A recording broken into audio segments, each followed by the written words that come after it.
चारों ओर अंधेरा छा रहा हो, कोई अपना न दिखाई दे रहा हो, केवल दुख ही दुख, अशांति ही अशांति, उस समय आप देखिएगा भारी से भारी संकट की निवृत्ति के लिए एकमात्र उपाय है। यदि आप भजन नहीं करते तो आप दिमाग में लिख लीजिए, चाहे अपनी नित्य डायरी में लिख लीजिए।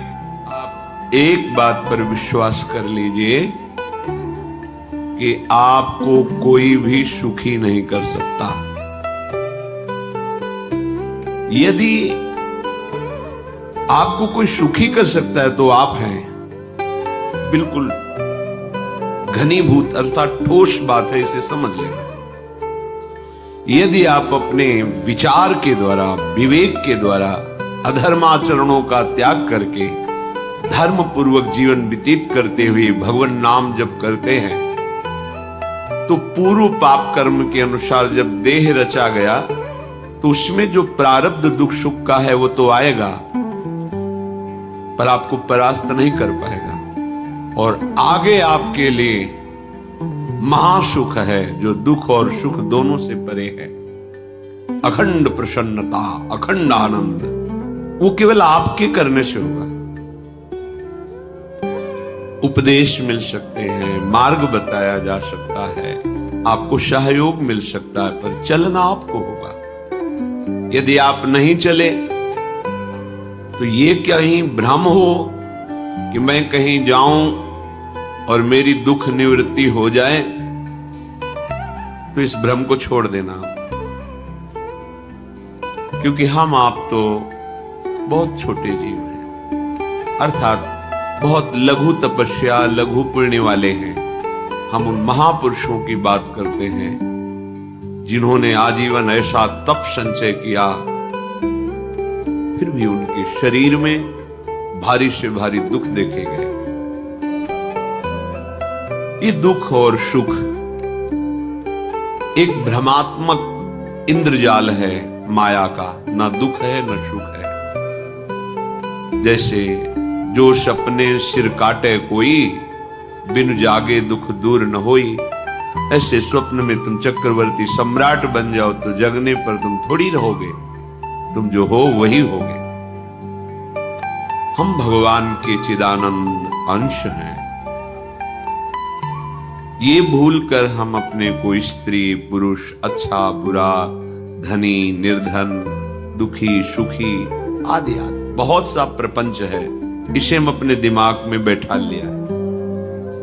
जब तक आप ये प्रपंच नहीं छोड़ोगे तब तक आपको सुखी कोई कर ही नहीं सकता, क्योंकि दुखालयम नाशवान संसार का तो तुमने अस्तित्व रखा है।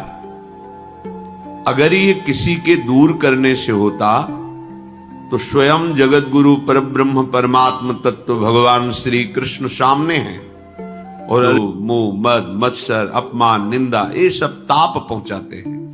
अनुकूलता, सम्मान, यश, कीर्ति, धन, वैभव, मानी हुई मान्यता, ये सब शीतलता पहुंचाते हैं। ये उष्णता और शीतलता, अनुकूलता और प्रतिकूलता आने जाने वाले हैं। भगवान ये नहीं कह रहे मैं मिटा दूंगा, कह रहे तास्ति तितिक्षस्व भारत, हे अर्जुन ये तुम्हें सहना होगा। यदि तुम इसे सह गए तो तुम्हारे हृदय में ऐसी स्थिति प्रकट हो जाएगी कि फिर ये स्पर्श भी नहीं कर पाएंगे। सहने से तुम्हारी भक्ति बढ़ेगी, तुम्हारा चिंतन बढ़ेगा, तुम्हारा स्मरण बढ़ेगा। सत्य वस्तु के लिए, सत्य तत्व के लिए तुम सुखी हो जाओगे। बिल्कुल खुली बात। आडंबर, नाटक, पाखंड इसकी जरूरत नहीं है। प्राकृतिक भोगों में सुख बुद्धि, देहाभिमान, विद्या रूप महत्व कुल धन यौवन अभिमान, यही तुम्हारे दुख का मूल है, और ये कोई दूसरा नहीं हटा सकता। ये तुम्हें अपने विवेक सत्संग से प्राप्त हुए विवेक के द्वारा, शास्त्र स्वाध्याय से प्राप्त हुए विवेक के द्वारा इसे तुम्हें त्यागना है। दुख तुम पकड़े हो तो छुड़ा कौन सकता है? छुड़ाना तो आपको ही पड़ेगा। अगर कोई वादा करता है कि मैं आपको दुख रहित कर दूंगा, मुझे आज तक समझ में नहीं आया। दुख रहित होने का जो उपाय है वो गुरुजन, महापुरुष, संत जन बताते हैं कि जब चारों ओर अंधेरा छा रहा हो, कोई अपना न दिखाई दे रहा हो, केवल दुख ही दुख, अशांति ही अशांति, उस समय आप देखिएगा कोई एक है जो आपको बहुत प्यार कर रहा है। वो हमारे प्रभु हैं। आप जिनकी तरफ पीठ किए हो और जहां दुख है उधर मुख किए हो, वापस घूमो, सन्मुख होइएगा। सन्मुख होए जीव मोए जबहि, जन्म कोटि अघनाशों तबहि। करोड़ों जन्मों के पाप नष्ट कर देते हैं भगवान। जहां प्रभु की तरफ हुए तो पता चला बहुत जन्मों से बिछुड़ा था, वो मेरे स्वामी मिल गए। भारी से भारी संकट की निवृत्ति के लिए एकमात्र उपाय भगवान श्री हरि का आश्रय, उनके नाम का जप। सत्य मान लीजिए, आडंबर से कुछ नहीं होना। चाहे जितने जंतुर बांध लो, चाहे जितना जो कुछ जादू टोना जो मनावे सो कर लो, बारी मथे घृत होए बरु शिकताते बरु तेल, बिनु हरि भजन न भवतरी यह सिद्धांत अपेल। विनिश्चितम बदामि ते नान्यथा वचांसि में हरि भजन्ति। अटल बात है, यदि भजन नहीं करोगे तो तुम्हें कोई सुखी नहीं कर सकता। तात्कालिक आपको ऐसा लग सकता है मेरा काम बन गया, नहीं है, वो तत्कालिक है। हमारा काम बनना तो तब होगा जो हमारा आवागमन मिट जाए, सदा सदा के लिए मुझे ऐसी वस्तु प्राप्त हो जाए कि जहां चाह ही खत्म हो गई, जहां दुख ही खत्म हो गया। वो हमारा स्वरूप है, वो हमारे आराध्य देव हैं। प्रार्थना मान लीजिए, भटकाव से बचिए। ये कलिकाल मलायतन मन कर देख विचार, श्री रघुनाथ नाम बिन नाहिन आन आधार। महापुरुषों ने स्पष्ट कहा है। ये मलायतन मल का आगार है। मल माने कामना, नाना प्रकार की वासना, भ्रष्ट आचरण, छल कपट, दंभ पाखंड, बोलबाला, इसका एकमात्र श्री भगवान का नाम आधार। जो चाहत है नित्य सुख अरु मन को विश्राम, हित ध्रुव हित सो भजत रो पल पल श्यामा श्याम श्यामा श्याम श्यामा श्याम।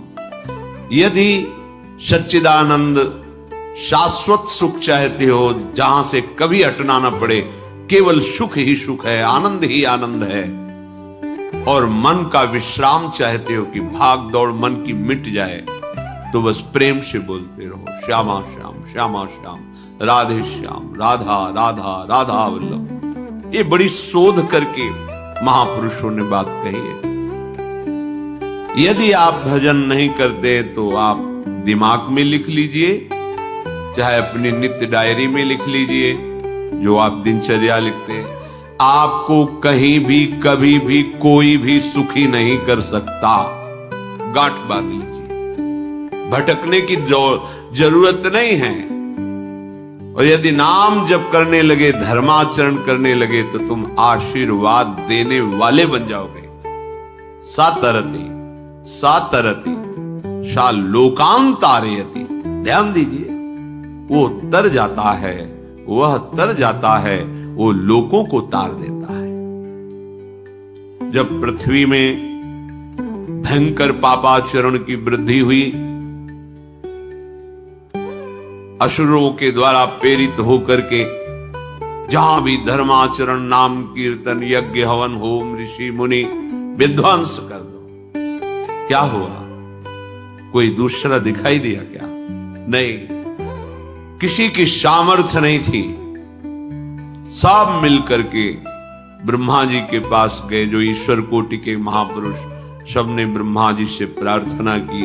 ब्रह्मा जी ने कहा, हम भी जिनके सेवक हैं, वही प्रभु अब हमारे दुख का निवारण कर सकते हैं। सोचो, आप किसी और से दुख निवृत्त कराना चाहते हैं, जिसने सृष्टि बनाई है, भगवान ब्रह्मा जी भी कह रहे मैं जिनके सेवक हूं, वही प्रभु हमारे और आप सबके दुखों का निवारण कर दे। तो आपको समझ में नहीं आ रहा कि एकमात्र भगवान श्री हरि ही हमारे दुख का निवारण कर सकते हैं। हमें कहीं भागने दौड़ने की जरूरत नहीं है। साधु समागम इसलिए किया जाता है कि हृदय पवित्र हो जाए, पवित्र हृदय की पहचान बुद्धि में विवेक का प्रादुर्भाव हो जाए, और विवेक से मोह का नाश करके हम निरंतर प्रभु के प्रेम में डूबे, भजन में डूबे। सबने एक साथ मिलकर के विचार किया कि महासुख सिंधु प्रभु से विनय करनी तो कहां जाया जाए, वैकुंठ चले, किसी ने कहा क्षीर सागर चले, अपनी अपनी भावना व्यक्त कर रहे थे। तेहि समाज गिरजा में रहू, अवसर पाई वचन एक कहू, हरि व्यापक सर्वत्र समाना, प्रेम ते प्रगट होई मैं जाना। हे गिरिजा, परम वैष्णवाचार्य भगवान महादेव जी कहते हैं, उस देव समुदाय में हम भी थे। हमने कहा कि हमारे तो हृदय में बात ऐसी आती है कि कहीं भागने की जरूरत नहीं है। हरि व्यापक सर्वत्र समाना, जैसे वो वैकुंठ में विराजमान है, क्षीर समुद्र में विराजमान है, ऐसे कण कण में विराजमान है। बस तुम प्रेम से पुकारो, जहां पुकारोगे वहीं प्रभु प्रकट हो जाएंगे। नाम बाणी जहां, श्याम श्यामा तहां, नाम बाणी निकट, श्याम श्यामा प्रगट। सिद्ध सिद्धांत है, भटकने की जरूरत नहीं। जहां हो वहीं से प्रिया प्रीतम का नाम पुकारो, नाम कीर्तन करो, उनकी लीलाओं का गायन करो, सबको सुख देने की भावना करो।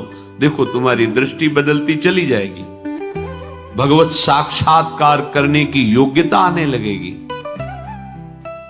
ऐसा ही हुआ। सबने मिलकर के श्री भगवान को विनय पूर्वक आर्त भाव से पुकारा। आकाशवाणी हुई, निर्भय हो जाओ, निश्चिंत हो जाओ, मैं स्वयं अपने अंशों के सहित अवतार लेकर इस भूमि का भार हरण करूंगा। तुम सब बड़े बड़े जो देवता हो, जाओ हमारी लीला में सुख लेने के लिए सब वृक्ष वानर आदि का रूप धारण करो। ब्रह्मा जी, महादेव जी, बड़े बड़े ईश्वर कोटि के लोकपाल बहुत प्रसन्न हुए, क्योंकि भगवत वाणी सत्य है, त्रिकाल सत्य है। सबको विश्वास हो गया कि अब मारा तो जाएगा ये महासुर, जिसको लगता था कोई ना मंत्र के द्वारा मार सकता है, ना अस्त्र के द्वारा मार सकता है। स्वयं श्री भगवान पधार रहे। भगवान ने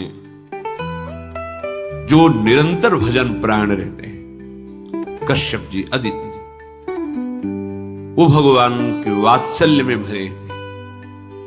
प्रभु जब प्रकट हुए तो उनसे कहा, मुझे आप जैसा पुत्र चाहिए। प्रभु ने कहा कि मेरे जैसा तो मैं ही हूं, अद्वितीय हूं, दूसरा कोई है नहीं, मैं ही अवतरित हूंगा। भजन में देखो कितनी सामर्थ्य है। जगत पिता को पुत्र रूप में प्राप्त कर रहे हैं।